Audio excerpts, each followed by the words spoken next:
Multipliquem amb l'ajuda d'un rectangle on situem els nombres que volem multiplicar descomposats.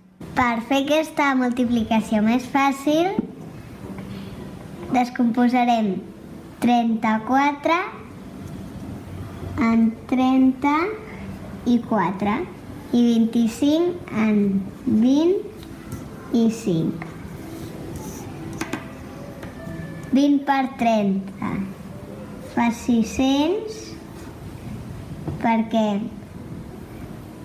2 per 3 fa 6 i els dos zeros 600.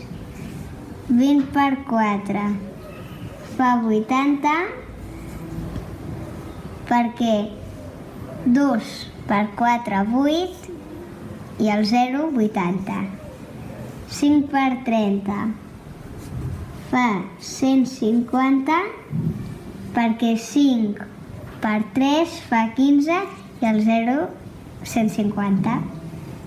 5 per 4 fa 20 i ara que ja hem acabat hem de sumar els 4 resultats per saber el resultat de la multiplicació.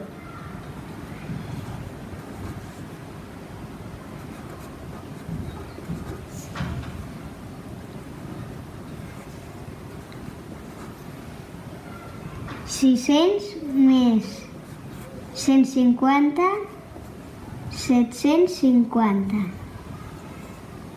80 més 20, 100. I 750 més 100, 850. I el resultat és 850.